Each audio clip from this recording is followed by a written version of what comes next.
गैया को देख करके, गौ माता को देख करके, गौ रस, गौ घी, गौ घृत, गौ दही आदि गौ रस जो भी हैं, उनको देख करके मन में आह्लाद उत्पन्न हो, गैया को देख करके उत्पन्न हो, गोबर देख करके घृणा ना होती हो, गौमूत्र से घृणा ना होती हो, गैया के सर्वांगीण रूप से आपको प्रेम है गए हो, समझो ठाकुर जी आपसे प्रीति करें।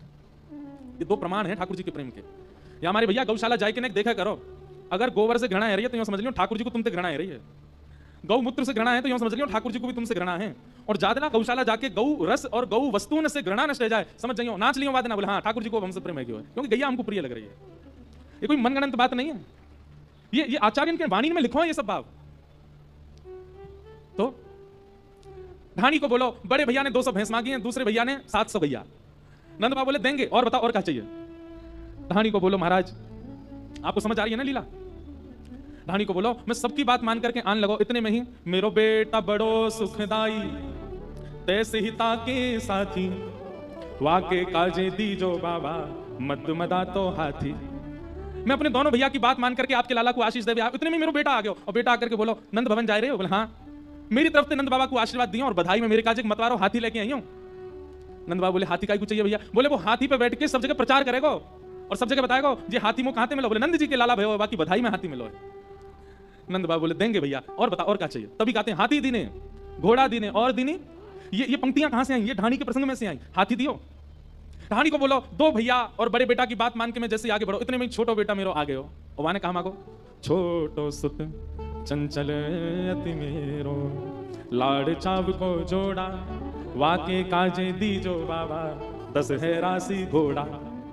10 घोड़ा चाहिए। नंद बाबा बोले लाला तेरो 1 और घोड़ा चाहिए 10। बोले अरे सबरे सखा भी तो एक घोड़ा पे एक ही बैठेगा, सबरे सखा ने बैठाएगा और सब जगह बताएगा कि नंद भवन ते बधाई रूप में घोड़ा मिले हैं। नंद बाबा बोले देंगे, लिख तो जा भैया मुनीम, 200 भैंस 700 गैया 1 हाथी 10 घोड़ा। ये तो सामान्य से ढाणी को दिए जाने वाला दान है। सोचो आप नंद बाबा की स्थिति क्या है। बंधु एक बात और मैं कथा में कहता हूं, ठाकुर जी अगर आपके जीवन में आ गए, आपकी स्थिति क्या होगी।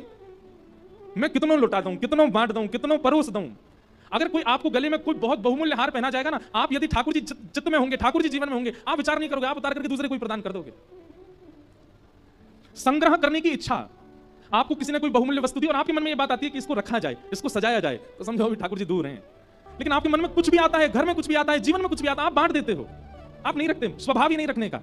घर के लोग इसलिए परेशान रहते हैं, बोले कोई महंगी वस्तु आके हाथ नहीं पड़ जाए, क्यों दान कर आएगा, विचार ही नहीं करेगा। आप मिले ऐसे लोग, मैं तो बहुत मिला हूं, ऐसे ऐसे लोग मिले महाराज, कुछ भी दे दें जो मिल में आवे। स्वामी श्री हरिदास जी का ऐसा ही स्वरूप था। बादशाह अकबर ने प्रसन्न होकर के उनको बहुमूल्य नवलखा का हार अर्पित किया। उस समय में नवलखा का हार चरणों में अर्पित कर दिया।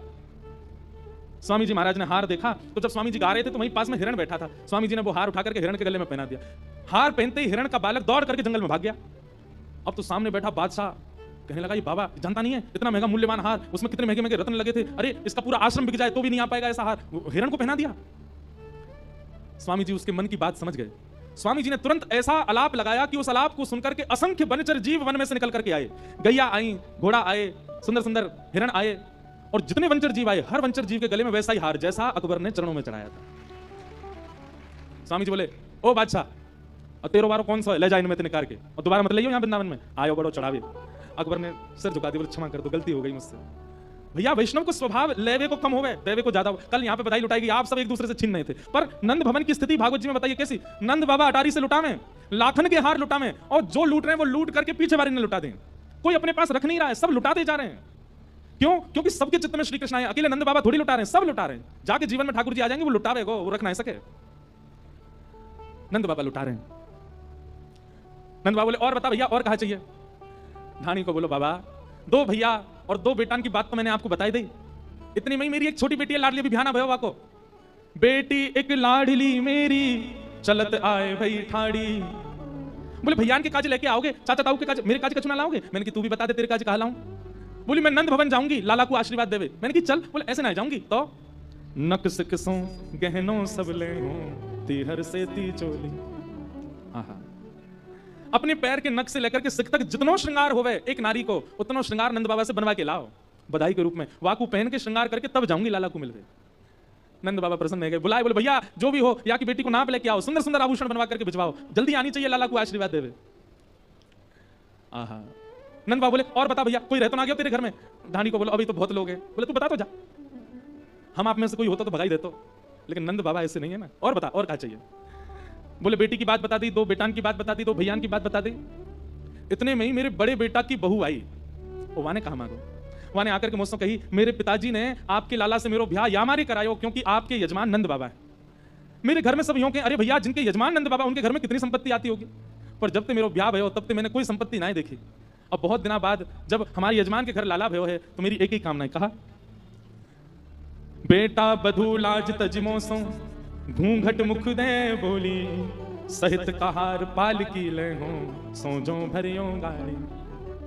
मेरे काजे तो सोने की पालकी बनवाए के लाओ, और केवल पालकी नहीं, पालकी उठावे वाले 4 कहार भी लेके आओ। वो पालकी उठावेंगे, वही पालकी में बैठ के जाऊंगी नंद बाबा के लाला को आशीर्वाद देवे। नंद बाबा बोले हाँ भैया, तेरी बहू हमारी भाई, हाँ भाई मुनीम जल्दी पालकी बनवाओ, जाकी बहू आवेगी हमारे लाला को आशीर्वाद देवे। वहां बैठे ब्रजवासियों के नेत्रों से आंसू गिर रहे हैं। जय हो, धन्य है हमारे नंद बाबा, कितने आनंद में भर गए, नए को विचार नहीं कर रहे, जो कछु मांग रहे हैं सब प्रदान कर रहे हैं। नंद बाबा बोले और बता। बोले मैं सबकी बात मान करके आने लगे हो, इतने में ही मेरी बूढ़ी मैया आ गई। नंद बाबा बोले वो जिंदा है भाई? तू 80 वर्ष को, तेरो भैया 120 वर्ष को, तेरी मैया कितनी वर्ष की होगी? बोले 200 साल की है गई। 200 साल की तेरी मैया? वहां ने कहा मांगो भैया बता। तब धानी को बोलो, माता कहो दधि धरी आगे, सुन बेटा मेरी सीख। मेरी बिना दांत वाली मैया आई और दही सामने रख के बोली, मेरी बात सुन लाला। बोले कहा, ऐसो दान मांगियो नंद सो, हम बहुरी न मांगे भीख। इतनो मांग के लियो, इतनो लेके आइयो, इतनो लेके आइयो कि जीवन में हमें कभी मांगना ही नहीं पड़े, कोई के आगे हाथ ना पसारने पड़े, इतनो दान लेके आइयो। नंद बाबा सुन करके बड़े प्रसन्न है गए। मुनीम जी से कही, जो जो याने बतायो है सब दूनो दूनो दे हो, सब दुगना दुगना करके दो। नंद बाबा की बात सुन के धानी को बैठ के रोने लगे। बोले बाबा ये सब ने बता। इतने में यशोदा मैया निकल के बोले, सुन तेने भैया की बताई, तेने बेटान की बताई, तेने बहू की बताई, तेने बेटी की बताई, तेने मैया की बताई, तेने अपनी पत्नी की ना बताई। वाने कहा मांगो। पत्नी को नाम सुनते ही ढाणी के नेत्रन से आंसू आने लगो। जल्दी बता, तेरी पत्नी ने कहा मांगो। नंद बाबा बोले, अरे ये तो मेरे दिमाग में नहीं आयो। हाँ भाई तेरी पत्नी ने कहा मांगो है। ढाणी को बोलो, मैं सबकी बात मान करके जैसे ही आने लगो, इतने में ही मेरी पत्नी एकांत में मेरे पास आई। वो मुझसे आके बोली, नंद बाबा के 80 साल बाद लाला भयो है, कोई कुबेर को जन्म ना भयो, कोई 700 घोड़ा मांग रहा है, कोई 10 गैया, कोई 700 गैया मांग रहा है, 200 भैंस मांग रहा है, कोई पालकी मांग रहा है, सिर से नक तक सोना मांग रहा है।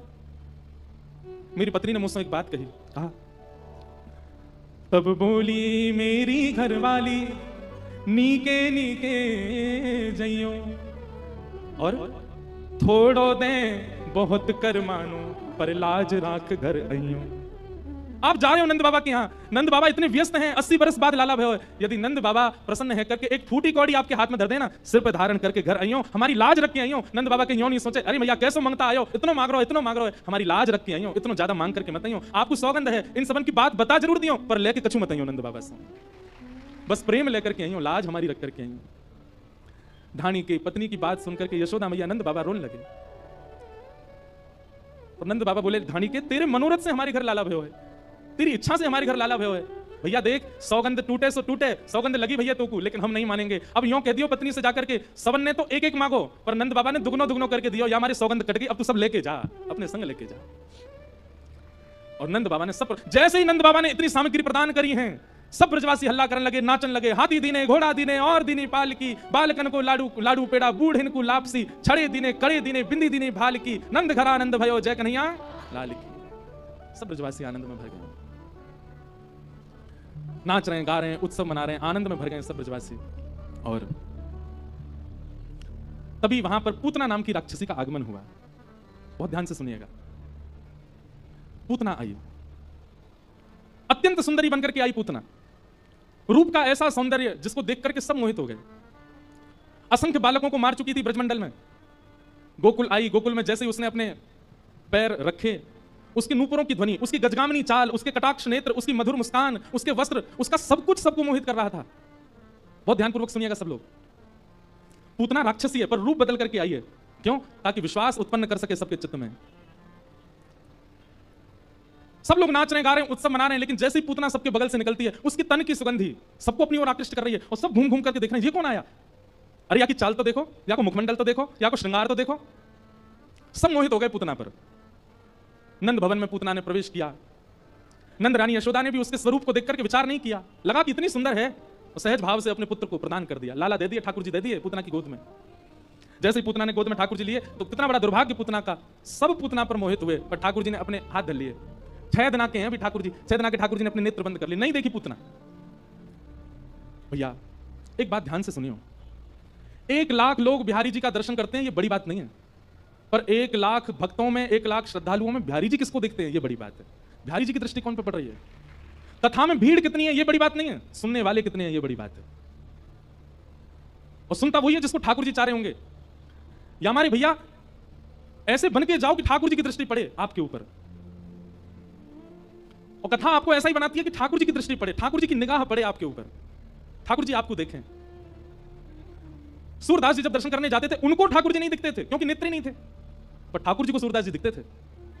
और सूरदास जी रोज जाते और जाकर के अपनी पेटी खोल करके वही राग गा देते, वही श्रृंगार बता देते जैसा ठाकुर जी का श्रृंगार होता था।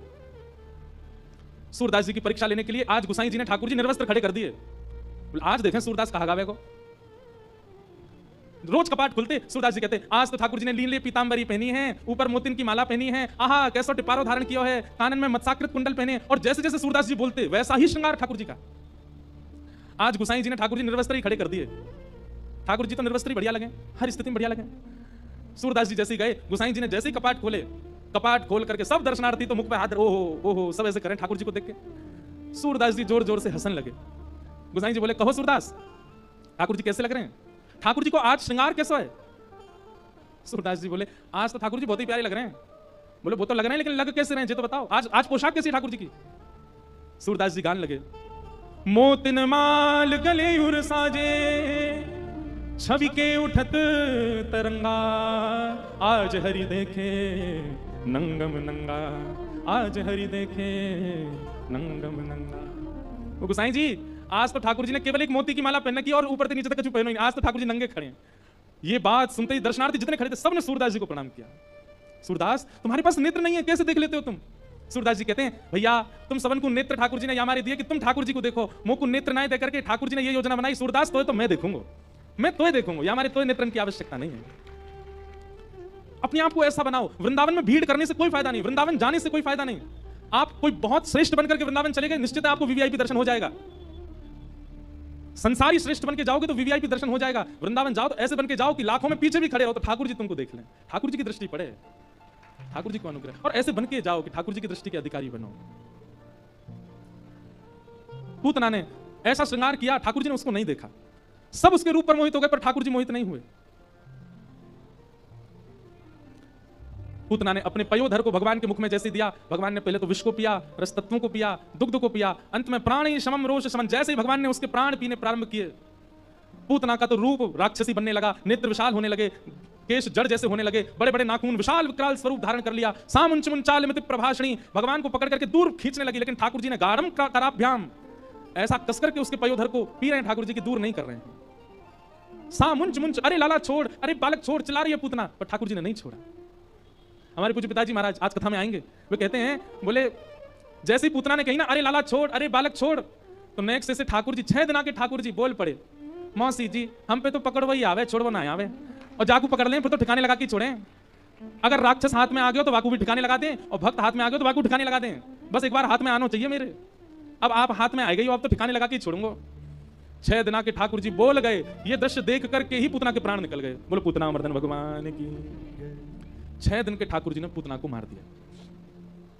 पूतना कौन है बंधु? सबसे पहली बात, जो अपनी वास्तविकता को छुपा करके ठाकुर जी के आगे जाता है वही पूतना है। वास्तव में तो कामी है, वास्तव में तो क्रोधी है, वास्तव में तो लोभी है, वास्तव में तो ईर्ष्यालु है, लेकिन ठाकुर जी के सामने जब जाता है, बहुत ध्यान से सुनिएगा, तो अपने आप को ऐसे बना के जाएगा, उससे ज्यादा पवित्र कोई नहीं, उससे ज्यादा शुद्ध कोई नहीं। ऐसे व्यक्ति ठाकुर जी के लिए पूतना है, ठाकुर जी उसको देखते नहीं है। हमें हमारी एक बात मानेंगे, अपने समस्त अवगुणों को एक जगह लिखिए। सब लोग इधर देखो, ध्यानपूर्वक सुनो, अपने समस्त अवगुणों को एक जगह लिखिए। और एक और बात और अच्छा ये हो सकता है कि आप खुद मत लिखो, किसी और से लिखवाओ। जो व्यक्ति बहुत आपके पास रहता हो उससे यूं कहो, भाई एक काम कर, तू मेरे सारे अवगुण लिख दे, मेरे अंदर क्या क्या कमी है सब लिख दे, पर शर्त यह है कि कहीं अवगुण देख के उसको बेचारे को मारपीट मत देना, ये तने ऐसा कैसे लिख दिया इसने। वो जो लिखे उसको खुली छूट देना, तू लिख दे जो तुझको लगता है। बंधुओं पता है आपकी पहले तो रूह कांपेगी, वो क्या क्या लिखेगा। और एक नहीं 5 लोगों को दो, जैसे माता जी को दो, पिताजी को दो, पत्नी को दे दो, एक घर में काम करने वाले किसी व्यक्ति को दे दो, वो सबसे कहो, बोले मेरे अंदर क्या अवगुण तुमको लगते हैं सब लिख के दो मुझे। उन अवगुणों को एकांत में बैठ के पढ़िएगा, आपके नेत्रों से आंसू आ जाएंगे। लेकिन क्रोध मत करिएगा, हृदय को विचलित मत कीजिएगा। वो जितने अवगुण लिखे सबने, उन सब में कई आपको पता है कि हाँ ये मेरे अंदर हैं, और कई ऐसे होंगे जो आपको नहीं पता पर सबको दिखते हैं। उन समस्त अवगुणों को एक पर्चा में लिख करके, फोल्ड करके अपने श्री गोपाल जी के सिंहासन के नीचे धर दो और ठाकुर जी से कहो, नाथ ये सारे अवगुण मेरे अंदर हैं, अब आप देख लो आप मेरे संग क्या करना चाहते हो। आज ये काम आपको करना ही है। अपने अवगुणों की लिस्ट ठाकुर जी के श्री चरणों में रखो। आप जैसे हैं वैसे प्रस्तुत करो ठाकुर जी को, उसमें कोई दौराई नहीं है। भाई वैद्य के सामने रोग लेकर के जाओगे तभी तो चिकित्सा होगी आपकी। काम, क्रोध, लोभ, मोह इनको छुपाना नहीं है। ठाकुर जी के सामने जाकर बता दो, नाथ हैं हम ऐसे, आप कृपा करो, आप करुणा करो। ठाकुर जी वंशी क्यों बजाते हैं? मैं कथा में कहता हूं, ठाकुर जी सितार क्यों नहीं बजाते, तबला क्यों नहीं बजाते, ढोलक क्यों नहीं बजाते? वाद्य तो इतने सारे हैं, ठाकुर जी वंशी क्यों बजाते हैं? वंशी का स्वरूप क्या है? वंशी में सप्त छिद्र होते हैं। छिद्र का मतलब क्या है? दोष, शब्द दोष हैं। बाकी देखो, तबला देखा आपने, ढोलक देखिए, सब अंदर से पोले होते हैं लेकिन अपने पोलेपन को छुपा करके रखते हैं। लेकिन वंशी अपने पोलेपन को कभी छुपाती नहीं है। उसने ठाकुर जी के आगे प्रकट कर दिया कि मैं पोली हूं, मैं ऐसी हूं, मेरे अंदर आप कुछ भी डालोगे वो बच्चे का नहीं, निकल ही जाएगा। मेरे पर 7 छिद्र हैं। ठाकुर जी के सामने वंशी ने अपने अवगुणों को प्रस्तुत कर दिया, ठाकुर जी ने उठा करके अधर पर धारण कर लिया। क्यों? छुपाया नहीं है। अपने आप को छुपाइए मत। हम एक बात कथा में गाया करते हैं, अच्छा हूं या बुरा हूं, जैसा भी हूं तुम्हारा। अच्छा हूं या बुरा हूं, जैसा भी हूं तुम्हारा। सब लोग गाओ। अच्छा हूं या बुरा हूं, जैसा भी हूं तुम्हारा। अच्छा हूं या बुरा हूं, जैसा भी हूं तुम्हारा। ठुकराओ ना मुझे अब, ठुकराओ ना मुझे, चरणों में सिर झुकाऊं। ठुकराओ ना मुझे, चरणों में सिर झुकाऊं। हे प्रभु मुझे बता दो, चरणों में कैसे आऊं। हे प्रभु मुझे बता दो। मैं जैसा हूं नाथ आपका हूं, इस भाव में रहो। बनावटी नहीं बनना है ठाकुर जी के आगे। नहीं तो जैसे पूतना को नहीं देखा, ठाकुर जी किसी को नहीं देखेंगे। और पूतना का दूसरा दोष क्या है? पहला दोष बनावटी बना। सब लोग इधर देखो, ध्यानपूर्वक सुनो। कभी भी बनावटी नहीं बनना, पहला दोष। और दूसरा दोष पूतना का क्या है? पूतना ब्रजवासियों के उत्सव में विघ्न डाल रही थी। कैसा विघ्न? सब ब्रजवासियों को अपनी ओर आकर्षित कर रही थी, सब ब्रजवासियों को अपनी चाल ढाल रूप सब पर मोहित कर रही थी। अगर कोई भजन करता है, उत्सव करता है, ठाकुर जी की लीला कथा सुनता है और उस पर अगर कोई उसको अपनी ओर आकर्षित करता है, दूसरी जगह खींचता है, वो पूतना है। ठाकुर जी उसको देखेंगे नहीं। इसलिए इन 2 दोषों से बचिए। ठाकुर जी के सामने प्रस्तुत करो, आप जैसे भी हो, उसमें विचार मत करो। पूतना का भगवान ने वध किया। नेक्स्ट से गोपाल जी को लेकर के सब गोपियां भागी। वो कहां गई? बोले गौशाला में जाकर के ठाकुर जी को गौमूत्रेण स्नापित्वा, ठाकुर जी को गौमूत्र से स्नान कराया। पुनर्गौरज सार्वकम, ठाकुर जी के 12 अंगों पर गौरज लगाया। एक बात सुनिएगा, शुद्ध गौशाला जहां पर देसी गैया हूं, वहां जाकर के गैयाओं के खुर की रज लाकर के अपने घर में रखिए और नित्य घर के सब सदस्य थोड़ा थोड़ा गौरज अपने माथे से लगाया कीजिए। गौरज का प्रभाव आपको कुछ ही दिनों में दिख जाएगा। आपकी विचारधारा, आपकी मानसिकता, आपकी सोच सब में परिवर्तन आने लग जाएगा। पर देखो, अपने फायदे के लिए सब काम नहीं करने, गौ सेवा का भाव भी मन में होना चाहिए। और गौ सेवा पर विस्तार से बोलेंगे, पर आज की लीला में आपको देखा घूम फिर के ठाकुर जी कहीं नहीं जाते गैया के पास, गायों के पीछे। तो इस प्रकार भगवान पर अनुग्रह गैया करती है। सब ब्रजवासी लेकर के गौशाला जाते हैं। धीरे धीरे ठाकुर जी अब 3 महीना के हो गए। 3 महीना के भय तो सक्तासुर नाम का दैत्य आया, भगवान ने उसका वध कर दिया। धीरे धीरे ठाकुर जी अब 1 वर्ष के हो गए और 1 साल के लाल जी अब बैठनो सीख गए। क्या करनो सीख गए? बैठनो सीख गए। 2 दांत निकल आए आगे थे। कभी दाऊ दादा को काट जाएं, कभी नंद बाबा को काट जाएं, कभी यशोदा मैया को काट जाएं। लेकिन बंधुओं, ठाकुर जी कैसे काटे? इतने प्रेम से काटे कि गोपीन की लाइन लगा कटवावे को। ने लाला के मुंह में अपना हाथ दे, लाला ने अपने कोमल कोमल दतुइयां से ने काट ले। ज्यों ज्यों ठाकुर जी बड़े होते जा रहे हैं, अब यशोदा मैया अपनी उंगली पकड़वा करके लाल जी को चलना सिखावे, बोलना सिखावे। यशोदा मैया की लाला बोल मैया। ठाकुर जी मंद मंद देखते रहते, नहीं बोलते। फिर नंद बाबा कहते हैं मैया ना बोलेगो, जे बोलेगो बाबा। ठाकुर जी उनको भी देखते रहते, नहीं बोलते। इतने में दाऊ दादा है, बोले मोए बोलेगो, बोले लाला बोल भैया। ठाकुर जी वो भी नहीं बोले। इतने में ही गौशाला की एक गैया सामने ते आ गई। सो ठाकुर जी बोले गैया, और जैसे ही गैया बोले महाराज पूरे ब्रजमंडल में आनंद उत्सव है। लगो बधाई हो। हमारे ठाकुर जी ने सबसे पहले शब्द कहा, बोलो गैया। गैया बोले ठाकुर जी। अब तो यशोदा मैया गोद में ले लेके नाचे। पहले गैया बोल गए, मैया बोली, दोबारा बोलिए लाला गैया। ठाकुर जी अब गैया नहीं बोले, अब बोले मैया। दूसरे बोले मैया। नंद बाबा, लाला मेरी गोदी, मेरी गोदी। गोदी में आ गए, बोले बोल बाबा, बोले बाबा। और बलराम जी गोद में जाके बोले भैया अब तो सब गोपी आ गई, सब अपना अपना नाम बुलवा रही हैं। कोई को नाम भिंडला सखी, कोई को नाम चंपकलता, कोई को नाम चारुलता, अब सब बुलवा में। लाला बोल चारुलता। ठाकुर जी बाकी मुंह की ओर देखें, शर्म ना आ रही, 1 साल का हूं मैं, चारुलता कैसे बोलूं? अब बोल तो नहीं रहे लेकिन बाकी और देखती हूं, सोचा कैसे बोलूं चारुलता। ज्यों ज्यों ठाकुर जी बड़े होते जा रहे हैं त्यों त्यों ब्रजवासीन के उत्सवन की, ब्रजवासीन के सुख की कोई गणना नहीं है। यशोदा मैया को चिंता भई, मेरो लाला 1 बरस को है गो, अभी तक लाला को नामकरण नहीं भयो है। तभी श्री गर्गाचार्य जी महाराज आए और श्री गर्गाचार्य जी महाराज ने आकर के नंद बाबा से कही, बाबा हमारी एक बात सुनो, हम आपके लाला को नामकरण कर देंगे, लेकिन आप उत्सव इतना विस्तार बनावे कि कोई ना कोई विघ्न आ ही जावे। नामकरण को कार्यक्रम तो बहुत गोपनीय रखो। नंद बाबा बोले कहां करें? बोले गौशाला में करो, गैयान के बीच में कराओ। गर्गाचार्य जी ने मुहूर्त देखो और मुहूर्त देख करके बोले कल को बढ़िया मुहूर्त है, कल आपके लाला को नामकरण करेंगे। यशोदा मैया से मैया मेरे ठाकुर जी संग में आए हैं और मैं स्वयं बनाए करके भोजन पवाऊं, आप कुछ सामग्री दे दो, मैं ठाकुर जी को भोग लगा लूं। मैया ने गर्गाचार्य जी को आटा, दाल, चावल जो जो उन्हें व्यंजन मांगे सब दे दिए। गर्गाचार्य जी ने सुंदर रोटी सब्जी आदि सब बनाई, बढ़िया खीर बनाई, अधौटे दूध की खीर। 1-2 माताएं चंडीगढ़ में भी हमारे लाल जी के लिए बना के लाई अधौटे दूध की खीर। अधौटा दूध कैसे हुआ पता? दूध औटते औटते औटते आधो है जाए, वहां में जो खीर बने हुआ है ठाकुर जी बड़े चाव से पावे, गाढ़ी गाढ़ी बिल्कुल मलाई जैसा रबड़ी जैसी खीर। एक बात कहें, ठाकुर जी की प्रसादी भी ना ये बनाना भी सामान्य बात नहीं है। सामान्य सी सब्जी, सामान्य सी रोटी, सामान्य सी चटनी बना के ठाकुर जी को पधरा देना। ठाकुर जी तो बेचारे पाले, लेकिन सखा बड़ा मजाक उड़ा में लाल जी को, ए लाला तू कैसे घर में बैठो, देख कहां बना के लाए हैं, कोरी भिंडी ले आए हैं, रोटी धर रही है तेरे आगे। ठाकुर जी रूखो सुखो ना पावे, खूब बढ़िया सामग्री बनाया करो ठाकुर जी के लिए। और भैया सुनो, आधुनिक सामग्री नहीं, पिज्जा पास्ता मत खिलाया करो ठाकुर जी को। ठाकुर जी के आगे बर्गर धर देते होंगे तो यूं सोचते बल्ला कैसे खानी है जी। ठाकुर जी को वैसे ही पवाओ। हमारे ब्रज में तो दाऊ जी से आए, दाऊ जी में इतनी बड़ी बड़ी पूड़ी बने बस। क्यों? बोले शाम है ही दाऊ दादा भांग छान लें, अब भांग छानने के बाद रोटी तोड़वे में बड़ा श्रम है जाएगा, तो छोटी छोटी पूड़ियां सब्जी ते लगाओ सीधे पाओ। एक ही पूड़ी इतनी सी है कि तोड़नी ना पड़े, इतना भाव रखो जाए। एक बात याद रखिएगा, ठाकुर जी की प्राप्ति में, सेवा में 3 चीजों में आप निपुण हो जाओ। या तो राग, कंठ अच्छा नहीं है, राग नहीं कर सकते तो भोग। सब लोग सावधानी से सुनो, या तो राग, और राग नहीं सुना सकते तो भोग, और भोग नहीं पवा सकते तो श्रृंगार। इन 3 चीजों में से किसी एक में तो आपको निपुण होना चाहिए, तभी ठाकुर जी प्रसन्न होंगे आपसे। और इन सब में भी सबसे ऊपर कहा है पता है? भोग। ठाकुर जी को भोग बहुत प्रिय है। अच्छा अच्छा पवाओ, सुंदर सुंदर पवाओ, ठाकुर जी को बड़ा आनंद आ जाए। गर्गाचार्य जी ने खीर बनाई, अधौटे दूध की, में केसर पिस्ता सब डाल दिए और खीर बना करके अपने ठाकुर जी के आगे रखी। तदीयम वस्तु गोविंद तुभ्यमेव समर्पयेत् ग्रहाण स्मुखो भुक्त्वा प्रसीद परमेश्वर। हे शालिग्राम भगवान, अधौटे दूध की खीर है, प्रेम से पाओ। और गर्गाचार्य जी को नियम है थोड़ी देर आंख बंद करके प्रार्थना करें, पर्दा तो नहीं है तो आंख ही बंद कर लें।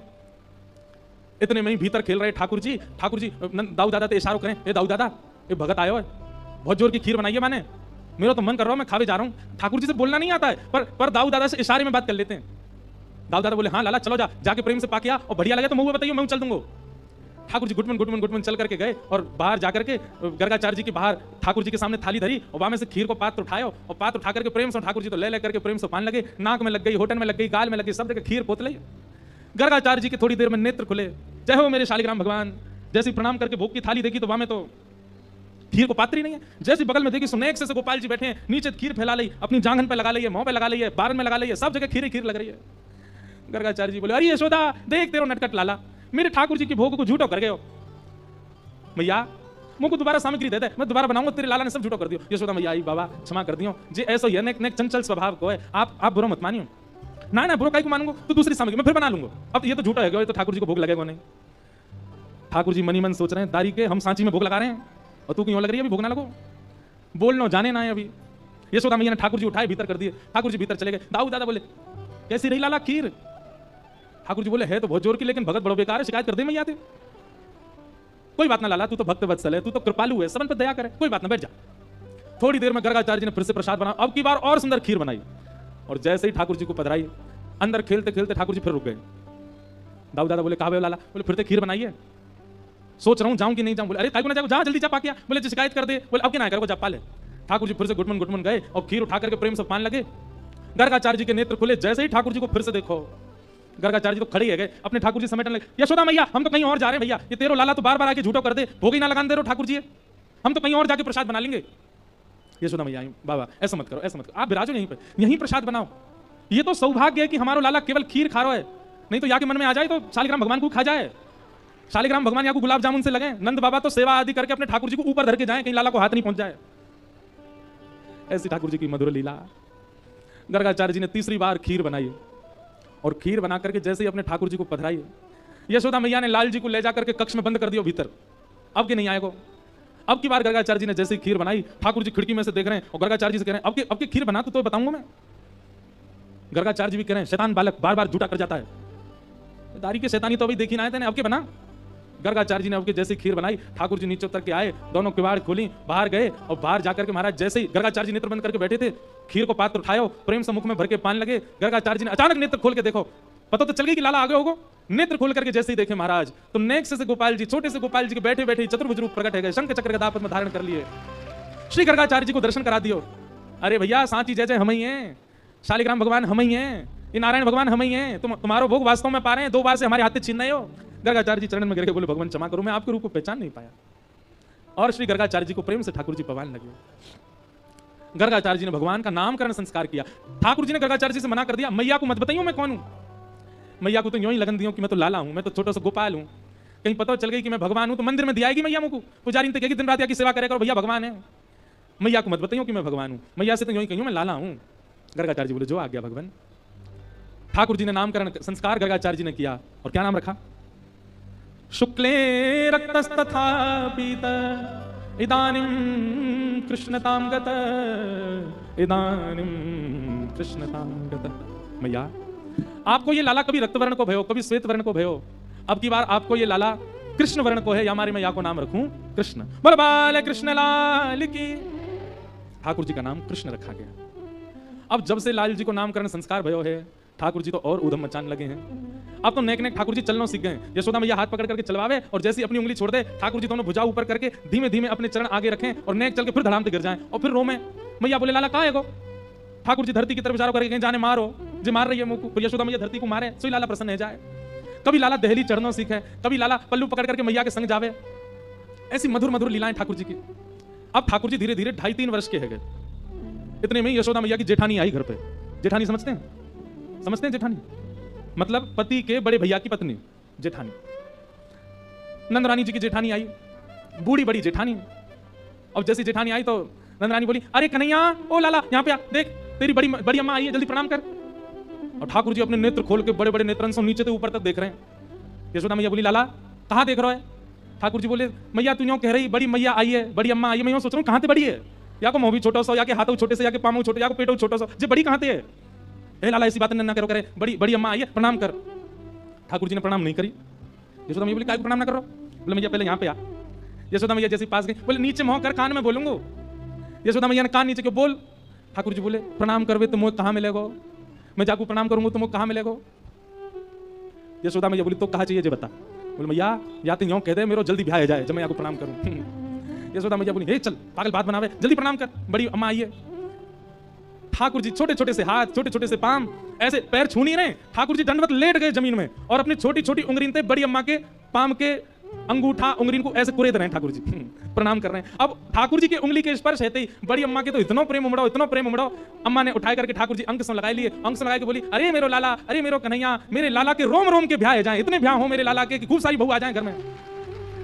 अब तो महाराज ठाकुर जी इतने प्रसन्न है 3 दिन तक बड़ी अम्मा छोड़ी नहीं, वही के संग ही रहे, वही को पकड़ के रहे। रात मैया से मैया मैं तो बड़ी अम्मा के पास ही सोऊंगा, बहुत बड़ी आशीर्वाद दे मुझको। ठाकुर जी की ये बाल लीला